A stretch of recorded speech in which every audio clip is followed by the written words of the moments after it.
하나님은 빈 그릇을 외면하지 않으십니다. 라는 제목으로 하나님의 말씀을 선포하겠습니다.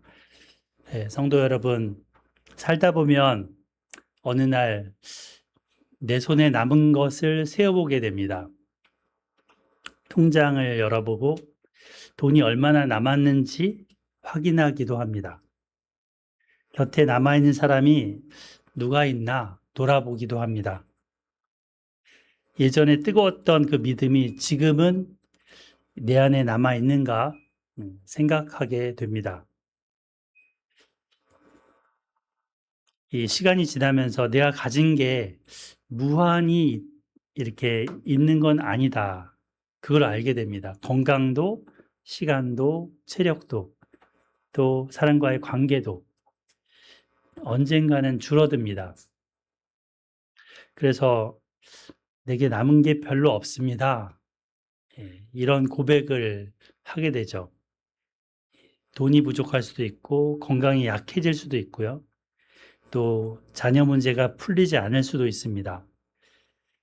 직장이나 사업의 일도 불안할 수 있습니다. 신앙생활은 오래 하지만 옛날처럼 뜨거운 그 믿음이 유지가 안 될 수도 있습니다. 하나님, 그러면 이제 저는 어떻게 해야 되나요? 라고 그때 질문할 수 있습니다. 되게 남은 게 별로 없는데요. 이러면서. 오늘 열왕기하 4장에는 여러 비어있는 경우들이 등장합니다. 총 4사건이 등장하는데요. 첫 번째는 빚 때문에 두 아들을 잃는 그 위기를 갖게 된 과부의 이야기입니다. 그에게는 돈이 없습니다, 일단. 그리고 먹을 게 별로 없습니다. 비어 있습니다. 또 두 번째는 아들을 엘리사를 통해서 그 축복을 받고 아들을 얻었는데 그 아들을 갑자기 잃은 그 아들이 죽은 그 엄마의 이야기입니다. 그녀에게는 빈 품이 있습니다. 옛날에는 안고 이렇게 아이를 있었는데 그 품이 이제는 비어버렸습니다. 세 번째는 먹으려고 끓인 국에 독이 들어간 사람들 이야기입니다. 배가 지금 골아 있는 거죠. 배가 비어 있습니다. 비슷하게 또 100명이 모여 있는데 먹을 게 부족한 상황에 있는 그런 식탁도 있습니다. 이 4가지 사건에는 공통점이 있습니다. 어떤 공통점일까요? 사람의 방법이 끝난 자리라는 겁니다. 그 어떤 방법도 이제는 소용이 없는 그런 상태라는 겁니다. 그러면 어떻게 해야 됩니까? 울고만 있어야 합니까? 탄식만 해야 됩니까? 이 가운데 하나님이 찾아오십니다. 엘리사를 통해서 엘리사의 그 믿음이 있는 엘리사를 통해서 하나님이 찾아오십니다. 그래서 이 문제 하나하나마다 주님의 손길이 임하는 것을 기록해 놓고 있습니다. 사실 하나님의 말씀대로 살면 이렇게까지 안 와도 됐습니다. 이 시대가 하나님 말씀대로 안 살기 때문에 이렇게 됐습니다. 신명기 28장이나 레위기 26장에 보면 말씀대로 순종하면 그 가나안 땅, 젖과 꿀이 흐르는 땅에서 풍족하게 살 거라고 하셨습니다. 근데 말씀대로 안 사니까 기근이 오고 또 거기다가 이 고아와 과부가 생기면 어떻게 하라 그랬어요? 돌보라 그랬죠. 근데 말씀대로 안 사니까 돌봄을 못 받는 상태에 이른 겁니다. 그 처참한 상황을 이 선지자 엘리사의 시대 때 보여주고 있습니다. 어쩌면 엘리야 때보다 더 처참한지도 모릅니다. 엘리야 때는 기근이 3년 반이었는데 엘리사 때는 영감을 갑절이라 봤더니 기근이 7년이나 2배로 늘었습니다. 그토록 어려운 시기, 그 시기를 겪어 나가고 있습니다. 하지만 하나님은 그 가운데도 긍휼을 잊지 않으시는 거죠. 이 빈 그릇을 외면하지 않으시는 거죠. 진노 중에도 하나님은 은혜를 베푸십니다. 하나님이 먼저 불쌍히 여기시고 말씀과 사람과 일상의 도움을 통해서 돌보십니다. 그 하나하나의 사건을 차근차근 살펴보도록 하겠습니다. 첫 번째는 그 어려움에 빠진 자기 백성을 돌보시는 말씀입니다. 한 과부의 이야기입니다. 이 과부의 남편은 엘리사의 제자였죠. 그래서 신학생입니다.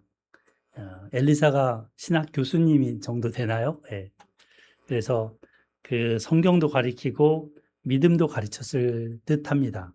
하나님 경외 신앙을 전달하는 엘리야의 이어지는 그 선지 학교를 돌봤던 것을 알 수 있습니다. 근데 거기에 한 제자가 돌아가셨습니다. 생명을 잃었습니다. 이 남편이 죽으면서 많은 빚을 남겼습니다. 보통 이게 신학교에 가면 밥 굶는 신학생들이 좀 있습니다. 그래서 도시락도 못 먹는. 그래서 옛날에 한 목사님이 그 신학생들한테 이렇게 도시락 공급, 식권 나눠주는 뭐 그런 걸 한 것도 들은 적이 있습니다. 이 당시도 아마도 이 선지자들이, 선지자 생도들이 참 배가 쫄쫄 굶으면서 자연 금식하는 그런 것도 많았던 많은 것처럼 보여집니다. 이 사람은 빚까지 남겼습니다. 근데 빚을 지금 이 사람이 죽고 나니까 빚을 준 사람이 찾아와서는 두 아이를 데려가서 종으로 삼겠다. 빚을 못 갚으니까 이렇게 얘기했다는 거죠. 남편의 죽음을 슬퍼할 틈도 없습니다. 참 이 사람 빚 준 사람도 모질죠. 인정사정이 참 없죠. 지금 과부와 고아만 남았는데 말이죠. 그래서 돈도 없고 빚을 갚을 방법도 없는 상태에서 아들도 지킬 힘이 없는 이 엄마의 안타까움, 그 안타까움을 갖고 엘리사에게 부르짖어 말했습니다. 부르짖어 말했다 이렇게 나와요. 부르짖어 말했다. 일종의 기도죠. 도와주세요. 자기 힘으로는 어찌할 수 없는 사정 속에서 하나님의 사람에게 도움을 요청합니다. 이때 엘리사가 어떻게 대답을 합니까? 2절 같이 한번 읽어보겠습니다. 2절 시작. 엘리사가 그에게 이르되 내가 너를 위하여 어떻게 하랴? 네 집에 무엇이 있는지 내게 말하라. 그가 이르되 계집종의 집에 그릇 한 그릇 외에는 아무것도 없나이다 하니. 네. 이 사람은 엘리사가 묻는 말에 기름 한 그릇 외에는 아무것도 없나이다. 이 여자의 말에는 아무것도 없나이다가 강조됐을 거예요. 그죠? 저에게는 아무것도 빈손입니다. 아무것도 없습니다. 근데 그 전제가 하나 있죠. 기름 한 그릇 외에는. 이 말을 듣고 이 엘리사는 이야기합니다. 너는 밖에 나가서 모든 이웃에게 그릇을 빌리라. 빈 그릇을 빌리되 조금 빌리지 말고 많이 빌리라. 될 수 있는 대로 다 빌리라. 저희 집에도 빈 그릇이 많은데요. 참 우리도 들었으면 갖다 줬을 텐데 안타까운 이 집에 온갖 그릇도 종류가 막 많잖아요. 막 요 납작한 그릇, 이렇게 세워진 그릇, 종류별로 많습니다. 온갖 그릇이 이 사람의 집에 부엌에 갖고 와집니다. 이러면서 이 선지자의 이 부인은 이웃 사람들에게 도움을 요청하게 됩니다. 그들과의 관계를 트게 됩니다. 예. 그리고 어려움을 요청하면서 이웃의 도움을 받는 법을 배우죠. 예. 그렇게 해서 모았습니다. 근데 이렇게 빌려서 뭐 하나라는 것이 사실은 있을 수 있잖아요. 근데 하나님의 사람이 이렇게 하라고 하니까 순종한 거예요. 자기 상식에는 이게 뭐 하나라는 생각이 들 수 있지만 그는 믿음으로 순종합니다. 예. 그 뒤에까지 있는 부분을 듣고 순종하는 거죠. 뒤에 부분이 뭐예요? 4절. 우리 양정훈 집사님 읽어주실까요? 4절.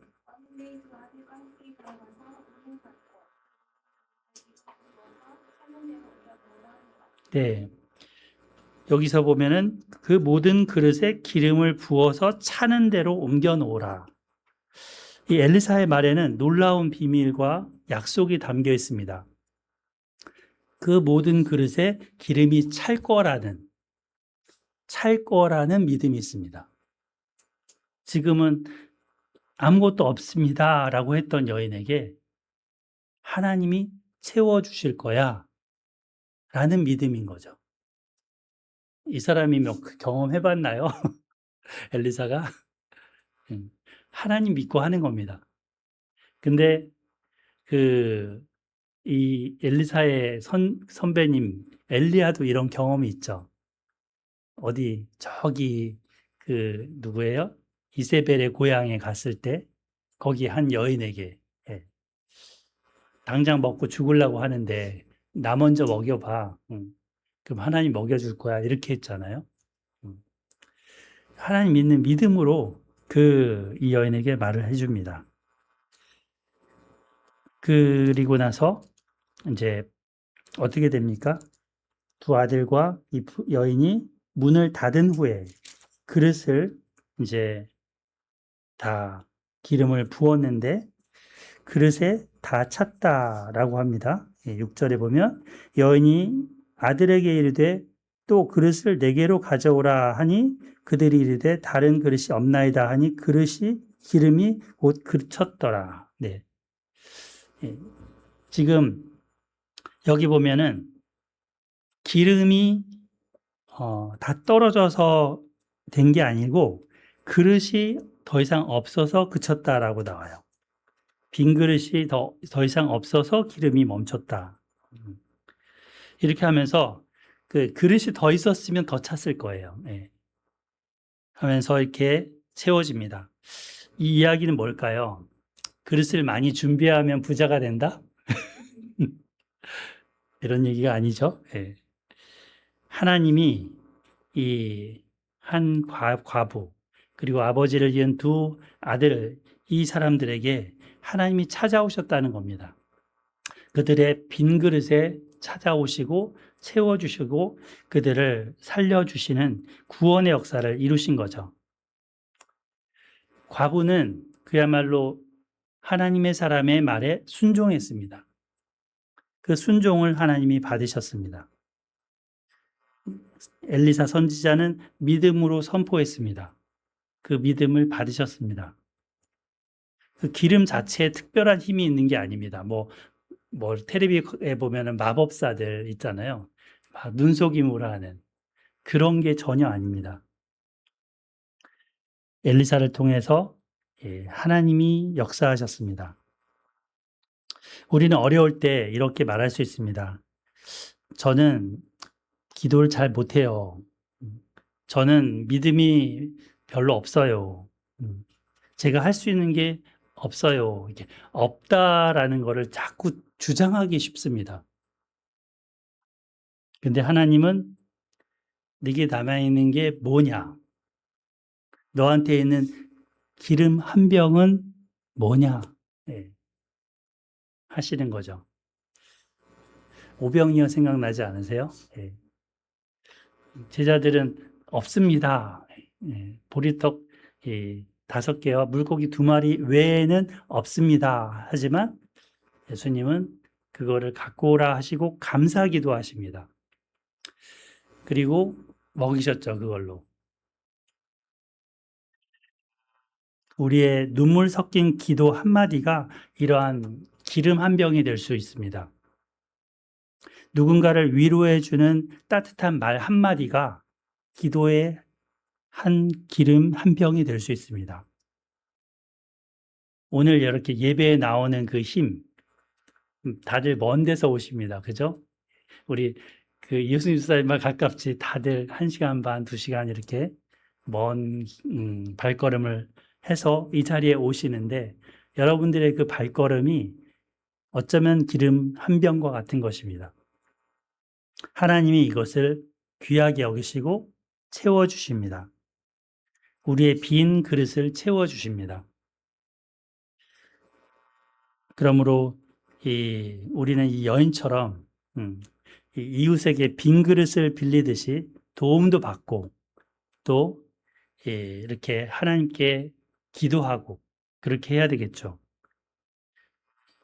절망 가운데 빚 갚는 빚쟁이한테 시달리면서 아들을 어쩔 수 없이 그냥 종으로 내보내는 게 아니라 내 한계를 그냥 이렇게 인정하면서 어쩔 수 없다. 니네들 이제 가서 종으로 좀 살아라. 이러지 않고 하나님의 사람한테 와서 기도하고 하나님의 사람의 도움을 받아서 또 순종하고 그릇도 열심히 빌리고 그렇게 하면서 하나님 은혜를 받습니다. 이 사람이. 엘리사 같은 하나님의 사람 하나님께서 보내셔서 여러분에게도 도움의 손길을 보내실 줄 믿습니다. 나는 아무것도 없어요. 이렇게. 하지만 잘 찾아보세요. 기름 한 병이 있을 겁니다. 그걸 통해서 하나님은 역사하십니다. 우리의 순종과 믿음을 통해서 역사하십니다. 아멘. 참 이 집에 구원이 임했죠.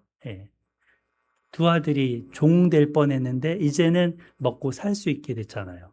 생활할 수 있게 됐고 이 아들들은 이 기름을 팔아서 좀 더 공부도 하고 또 이렇게 자립할 수 있지 않았을까 그렇게 생각이 됩니다. 자, 두 번째 사건을 보겠습니다. 두 번째 사건은 이 두 번째 여인은 수넴 여자인데 수넴이 요 지역에 수넴이라는 한 지역이 있어요. 수넴. 갈멜산은 여기 포항처럼 딱 튀어나온 고기 갈멜산이 있습니다. 이 거리가 한 40km 됩니다. 주로 그 엘리야가 갈멜산에서 바알 그 선지자들과 싸웠는데 엘리사의 그 기도 장소도 저 산이었나 봐요. 주로 산에 가서 기도들 많이 하시잖아요. 근데 가끔가다 이제 사역에서 내려오실 때 이 수넴을 지나가시는데 이 수넴 여자가 배아하니 거처할 곳도 없는 것 같고 부인이 있는 것 같지도 않고 챙겨주는 사람도 없는 것 같고 그래서 저분을 좀 어떻게 도와주고 싶다라는 마음이 생긴 거죠. 그래서 원래 자기 집이 있는데 거기에 보면은 담을 그 남편한테 하는 말이 있어요. 뭐라고 하죠? 9절부터 10절까지 세심한 배려를 늘 하시는 우리 변은미 권사님 한번 읽어주실까요? 저희 남편에게 이르되 항상 우리를 지나가는 이 사람은 하나님의 거룩한 사람이 주님과 청하건대 우리가 그를 위하여 작은 방을 다 위에 만들고 침상과 책상과 의자와 촛대를 주사이다. 그가 우리에게 이르면 거기에 머무르리이다 하였다. 아멘. 네. 여기 보면은 담 위에 방을 만들었어요. 방이 원래 있었던 게 아니고 일부러 엘리사를 위해서 건축을 한 겁니다. 그리고 거기에다가 이것저것을 채워 넣었죠. 공부할 수 있는 책상, 또 누울 수 있는 침상, 그리고 밤에도 이렇게 불을 밝힐 수 있는 촛대까지 해놓습니다. 그래서 지나가시는 엘리사에게 이렇게 오셔서 거기에 누우시라고. 엘리사는 항상 종 한 명을 데리고 다니는데 그 종이 게하시죠. 그곳에서 묵게 됩니다. 참 이 여인의 생각과 마음과 배려가 귀합니다. 엘리사도 13절에 보면 그녀가 한 것을 이렇게 얘기하죠. 세심한 배려를 했다. 세심한 배려를 하는 여인이다. 이렇게 얘기를 합니다. 이 여인은 가난한 여인도 아닙니다. 앞에 나온 그 여인, 그 과부처럼 그런 여인이 아니라 집도 있고 남편도 있고 예, 돈으로 해결할 수 있는 게 다 됩니다. 근데 뭐가 없어요? 자식이 없어요. 예. 자식 없는 빈자리가 있습니다. 그래서 이거를 이제 게하시가 간파했죠. 눈치챘죠. 직접 물어보니까 저 필요한 거 없는데요. 그러니까 다 풍족한데요. 이렇게 대답했는데 이제 게하시한테 물어봐서 필요를 찾아낸 게 그 자녀였죠. 자녀. 예. 이 자녀를 그래서 하나님께서 주실 거다라는 믿음의 말을 합니다. 자, 거기 16절 다 같이 한번 큰 목소리를 읽어보겠습니다. 시작. 엘리사가 이르되 한 해가 지나 이때쯤에 네가 아들을 낳으리라 하니 여인이 이르되 아니로소이다. 내 주 하나님의 사람이여 당신의 계집종을 속이지 마옵소서 하니라. 네. 여인은 믿지 않았습니다. 믿기지 않는 거죠. 정말 아이가 나한테 있을 거라고? 지금 남편이 늙었다 그랬어요. 어느 정도 늙었는지는 알 수가 없지만, 예. 남편을 봐서, 상태를 봐서도 그렇고, 자기를 봐서도 그렇고, 예. 전혀 생각할 수가 없었다는 건데, 이 아들을 안으리라 했어요. 안는다는 거는 이게 품으로 이렇게 딱 채워지는 거죠. 그 품에 빈자리가 채워지는 겁니다. 그래서 이 여인에게 이런 약속을 했습니다. 정말 이 아이가 태어났습니다. 예, 아이가 태어나면 어때요? 집안에 웃음꽃이 핍니다. 재롱을 보면서 그 막 박수도 치고 물론 그 육아에 힘든 거는 있습니다. 그렇지만 예, 아이가 주는 그 에너지와 기쁨이 있죠. 네. 그래서 이 오랜만에 이 집에 활기가 돌게 됐습니다. 생기가 돌고 기쁨이 돌고 아이는 잘 자랐습니다. 그리고 엄마랑 있다가 또 아빠가 밭에 일하러 가면 아빠 따라 나가기도 하고. 근데 어느 날 이 아이가 어떻게 됐대요? 밖에 아버지 곁에 가서 어이구 머리 아파 이러면서 아빠 머리 아파 이러면서 갑자기 신음을 하는 거죠. 야, 엄마한테 좀 가봐봐 하면서 이제 종을 통해서 아이를 엄마한테 데려다 줬는데 어떻게 됐답니까?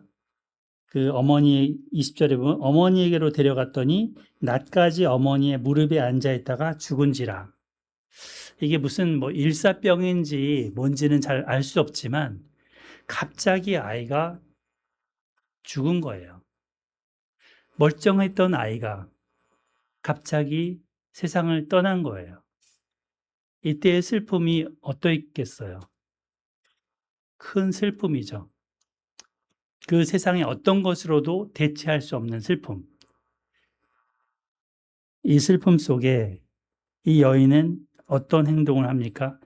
사실 보통 여인의 행동하고 다른 행동을 해요. 보통 같으면은 남편한테 아이가 죽었다고 알릴 거예요. 그죠? 아빠니까. 그래서 장례식을 준비할 겁니다. 근데 남편한테 알린 거는 사환과 나귀를 하나 준비해 달라는 거예요. 아이가 죽은 얘기를 안 해요. 그리고는 그 남편이 해온 그 나귀를 가지고 타고서 하나님의 사람을 찾아갑니다. 이 거리가 반나절 내지는 한나절 걸리는 거리, 한 40km 되는 거리입니다. 그 길을 찾아갑니다. 가는데 이제 게하시가 먼저 알아봤죠. 너 샬롬하니? 너의 남편은 샬롬해? 아이는 샬롬해? 이 각자의 아이 그 집안의 사정에 이제 샬롬을 물어봐요. 여기 우리말로는 평안하냐 이렇게 번역해 놨지만 그게 샬롬 이런 뜻이에요. 샬롬. 근데 여인은 답변을 그냥 샬롬. 하고 맙니다. 샬롬하지 않죠, 사실. 근데 게하시에게는 속 마음을 털어놓지 않습니다. 누구한테 갑니까? 하나님의 사람 엘리사에게 찾아가서 그의 무릎을 붙들고 앉습니다. 아무 말일도 안 합니다. 다만 흐느낄 뿐입니다. 이 여자의 영혼의 괴로움이 있는데 엘리사 선지자도 모릅니다. 왜 이 여자가 이러는지. 하나님이 미리 알려주질 않았습니다. 귀띔해 주지 않았습니다. 근데 여인이 이제 속마음을 털어놓죠. 이 속마음을 털어놓는 부분은 어쩌면 우리가 시편 읽을 때 많은 그 하나님께 쏟아놓는 그 탄식들, 불평들, 하나님께 원망들, 이런 소리와 비슷합니다. 내가 내 주께 아들을 구했었나요? 나를 속이지 말라고 내게 말하지 않았나요? 질문만 퍼부어요. 지금 아들이 죽었다는 말도 하지 않죠. 그저 탄식입니다. 마음을 쏟아놓는 모습입니다. 어쩌면 선지자에게 화를 내고 있는 것처럼 보입니다. 달라고 하지도 않았던 아들을 주었는데 뺏어가다니요. 차라리 주지를 마시죠. 이런 원망 섞인 마음. 우리도 이런 기도할 때 있지 않아요? 차라리 기도를 시키지 마시든지요. 기도했는데 왜 더 어려워지는 겁니까? 하나님 왜 이러십니까? 왜 기대하게 하셨습니까? 마음의 탄식과 한숨과 원망이 우리 속에서부터 막 일어납니다. 근데 하나님은 이런 탄식도, 이런 원망도, 이런 기도도 기뻐 들으십니다.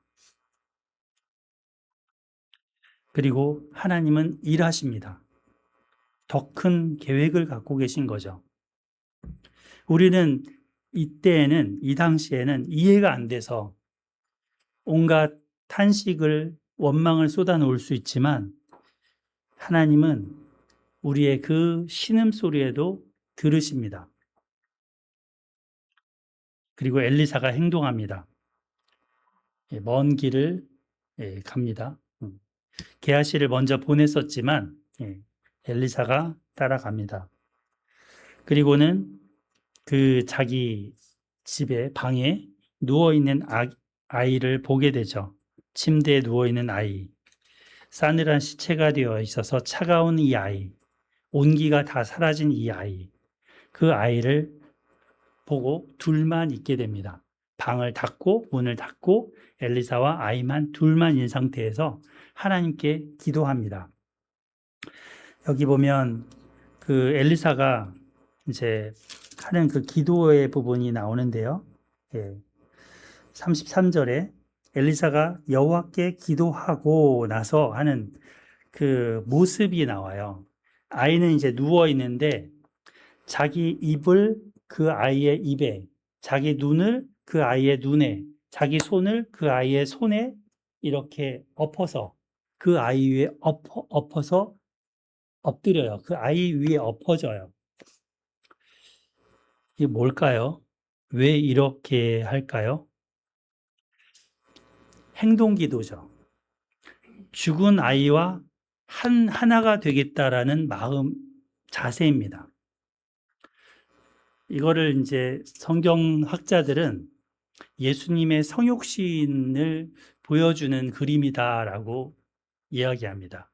무슨 얘기냐면 예수님도 하나님의 아들이신데 우리와 같은 모습으로 몸을 갖고 오셨다는 거예요. 우리와 같이 눈, 우리와 같은 손, 우리와 같은 입으로 하나 되고자 오셨다는 겁니다. 그래서 우리에게 자신의 생명을 우리에게 전해주는 거죠. 예수님이. 이 엘리사의 이 행동을 보면 약간 행동이 기이합니다. 그러나 하나님이 이거를 보시고 쓰시는 거죠. 예. 이 앞서서 엘리사도 이렇게 했지만 엘리야도 이와 비슷한 생명을 살리는 일을 할 때 이렇게 했었어요. 이와 비슷한.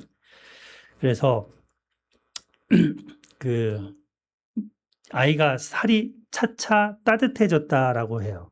아이가 살아난 건 현재는 지금 상태는 아니지만 점점 온기가 돌아오고 있었다는 거예요. 그리고는 이제 다시 몸에서 내려서 여기저기 또 걷습니다. 걸으면서 뭐 했을까요? 기도했겠죠. 그리고 또 다시 아이 위에 올라가서 엎드립니다. 이렇게 하는데 아이 위에 올라가 엎드리니 어떻게 됐어요? 아이가 7번 재채기하고 눈을 뜨는지라. 에치 하면서 아이의 생명이 돌아옵니다. 놀라운 부활의 역사가 있었습니다. 하나님께서 하나님의 사람들을 통해서 이렇게 죽은 생명을 살리는 역사가 구약에도 이렇게 여러 번 있어요. 근데 신약에도 보면 베드로가 다비다나 이런 여인들 부활 생명을 주는 역사에 쓰임 받는 게 나오잖아요. 죽은 아이들, 물론 예수님도 그렇지만 가장 슬픔의 상태에서 있었던 그 죽음까지도 이기게 하시는 그 생명의 역사를 일으켜 보여주십니다. 자, 이거를 보면 우리가 이렇게 죽었어도 원하면 살아나나? 이렇게 얘기하는 건 아니에요. 어떤 사람은 우리가 기도해도 그냥 생명을 잃고 죽는 분들도 있습니다. 병으로 이렇게 우리가 교회에서도 어떤 분들을 위해서 기도하는데 다 낫는 건 아니잖아요. 어떤 분들은 이렇게 임종을 하게 되기도 합니다. 근데 문제는 뭐냐면 우리가 원하는 대로 풀리는 게 아니라 진정한 생명의 역사는 하나님께 있다는 겁니다. 데려가시든 다시 살리든 진정한 생명은 하나님께 있다는 겁니다. 예수님 안에서 있다는 거죠. 우리에게는 부활이 영원한 생명의 부활이 또 장차 있을 거라는 약속도 있습니다. 그래서 이 부활 역사를 엘리사를 통해서 보여주심으로 예수님의 다시 장차 오실 예수님의 그 부활 역사를 한편 또 미리 예견해 주는 것이 있는 거죠. 최종 우리의 소망이 이 죽음까지도 이기는 거니까요. 이 여인은 아이를 안았던 품을 다시금 되찾게 됩니다. 아이로 인한 그 기쁨과 행복을 다시금 누리게 됩니다. 얼마나 참 귀한 역사예요. 참 그래서 그 아이를 데리고 가면서 선지자의 발 앞에 절하면서 고마움을 표하는 거죠. 하나님께서 여러분들 삶 속에도 이런 생명 역사를 가득 일으켜 주시기를 축복합니다. 그리고 우리가 기도한 대로 참 하나님이 참 이것대로 안 해줘서 쏘리하다 이런 마음이 있을 때에도 들고 나가시기 바랍니다. 그것마저도 기도하고 탄식하고 때로는 그게 원망 같은 말로 들려질지라도 이 여인이 엘리사 앞에 그렇게 했던 것처럼 그렇게 구하시기 바랍니다. 하나님은 그 소리를 들으십니다. 자, 세 번째는 이제 두 사건 이후에 이 선자의 제자들이 흉년 때 좀 먹으려고 먹을 거를 이렇게 식사를 하려고 했는데 엘리사가 먼저 시킨 거죠. 국을 끓이라, 야채 스프를 끓이라 이렇게 큰 솥을 걸고서 하라고 시켰는데 한 사람이 채소를 캐러 갔다가 들에서 들포도 넝쿨을 만났대요. 여기 포도 넝쿨이면 좋을 텐데 들포도 넝쿨인데요. 거기에 들호박을 땄답니다. 그냥 호박도 아니고 들호박. 뭔가 이게 좀 검증되지 않은 음식이지 않나? 예. 그냥 그러니까 좀 이렇게 아는 채소가 아니고 들판에 막 이렇게 뭔가 열매가 있으니까 아주 먹을 만한 것 같아서 딱 갖고 온 듯합니다.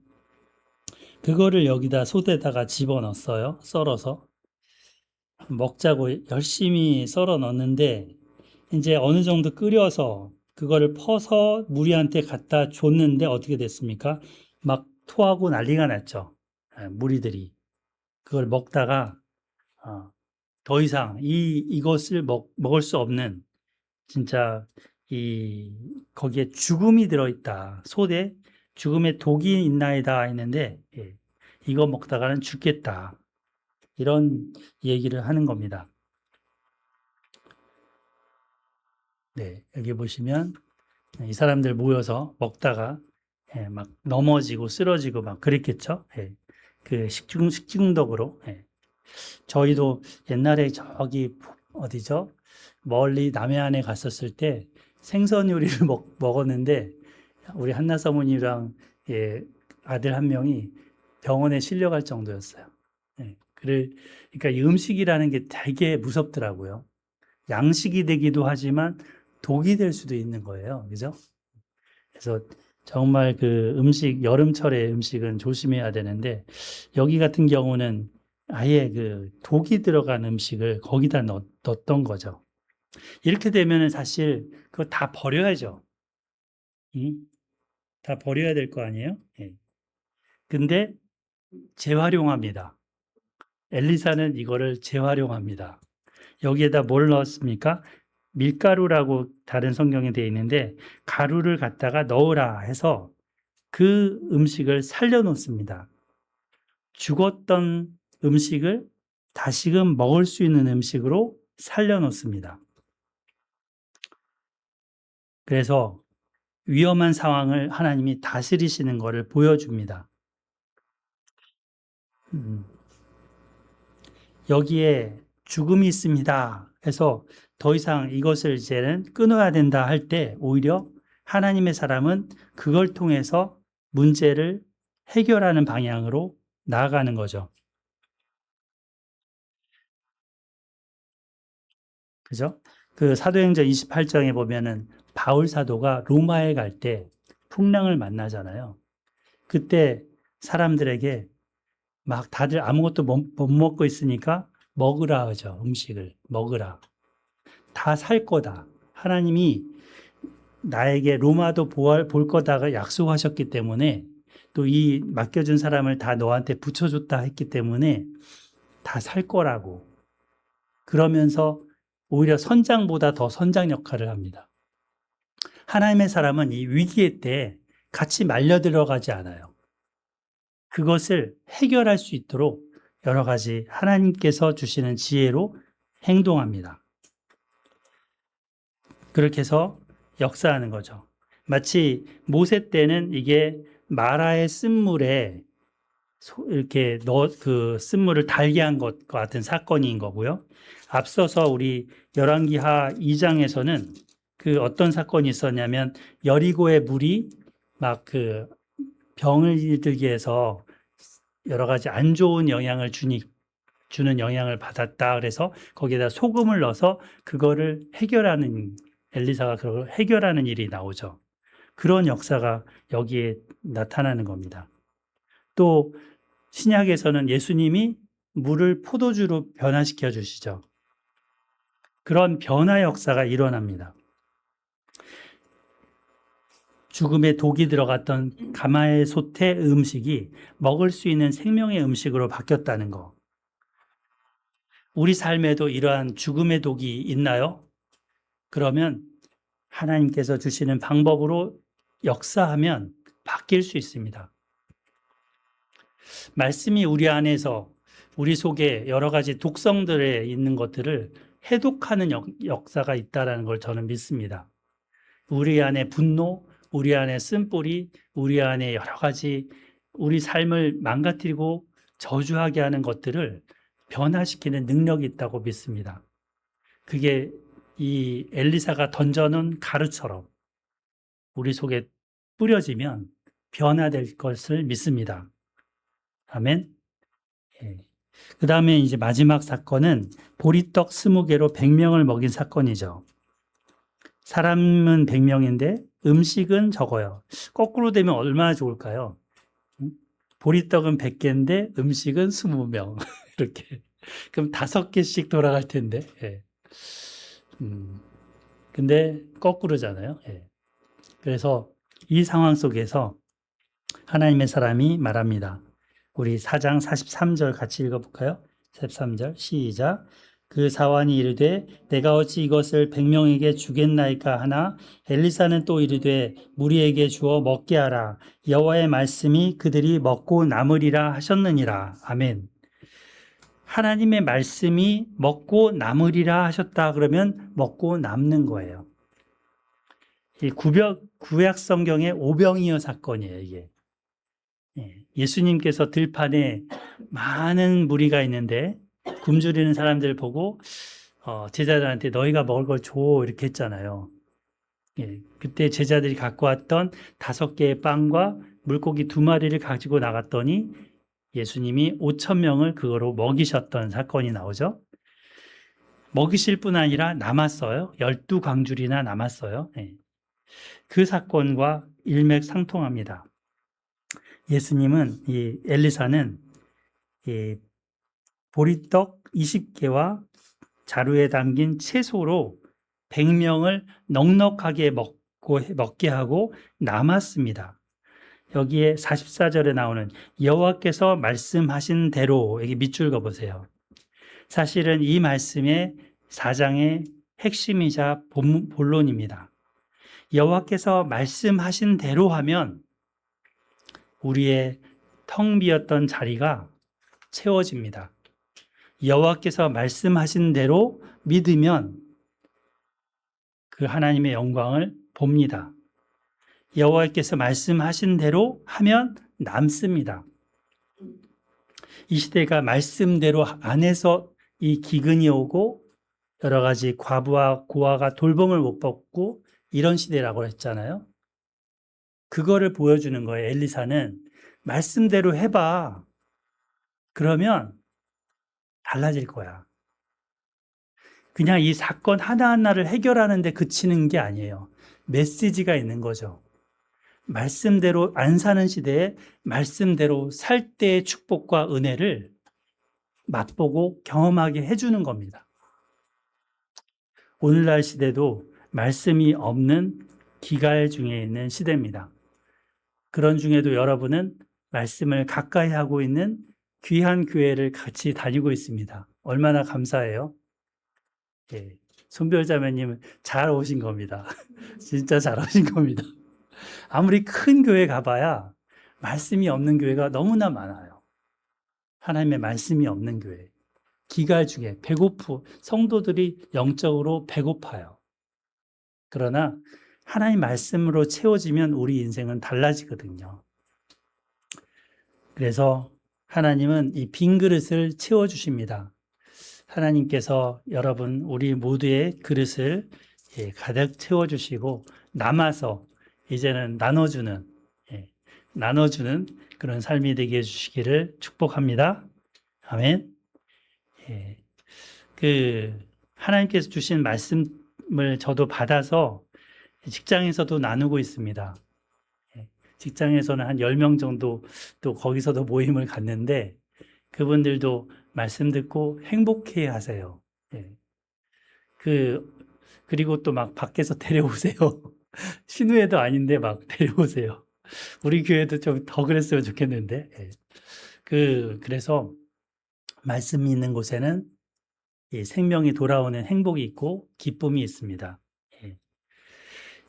이 열왕기에서 하라고 했지만 사실 이 열왕기 하는 엘리사서라고 이름 지어도 될 만한 성경이에요. 엘리사서.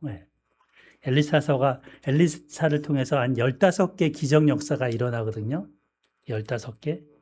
근데 다 보면 예수 그리스도를 많이 보여주는 그림들입니다. 그래서 우리가 이 말씀을 통해서 주님을 더 깊이 알아갈 수 있기를 소망하고 축복합니다. 아멘. 예. 한 말씀 읽고 기도하겠습니다. 열왕기하 4장 4절 4장 4절 시작. 너는 네 두 아들과 함께 들어가서 문을 닫고 그 모든 그릇에 기름을 부어서 차는 대로 옮겨 놓으라 하니라. 아멘.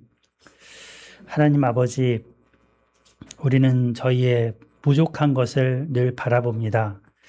없는 것 때문에 낙심하기도 하고 기도 응답되지 않는 그것에 인해서 우리를 잊은 건 아닌지 탄식할 때도 있습니다. 하지만 오늘 말씀을 통해서 하나님께서 저희의 어려움을 외면하지 않으시는 것을, 빈 그릇을 외면하지 않으시는 것을 배우게 됩니다. 주님, 저희가 빈 그릇이 된 것은 또 저희의 허물 때문인 것도 보게 됩니다. 말씀대로 살지 못한 것으로 인해서 이렇게 됩니다. 하나님 아버지, 주님의 은혜를 구합니다. 주님, 기름을 채워 주시옵소서. 그릇을 많이 준비하겠습니다. 기름을 채워 주시고 또 잃은 아버지 아들을 다시금 얻은 이 여인처럼 우리도 생명을 얻고 또 사람들을 얻을 수 있기를 기도드립니다. 하나님 아버지, 먹을 수 없는 것들 가운데도 변화를 일으키시는 것을 경험하게 해주시고 하나님 아버지, 눈물로 기도하는 성도들 주님 붙들어 주셔서 그 기도에 응답하시는 것도 함께 경험해 나가게 도와주옵소서. 주님, 저희 에스라 소망교회를 통해서 하나님의 말씀이 더욱더 주님 펼쳐지기를 기도합니다. 이 귀한 말씀을 저희가 붙들고 살아갈 때 우리 안에 있는 모든 독성이 있는 것들이 주님 해독되게 해주시고 먹을 수 있는 양식과 같이 바뀌게 되기를 기도하고 축복합니다. 감사하고 예수님의 이름으로 기도드렸습니다. 아멘.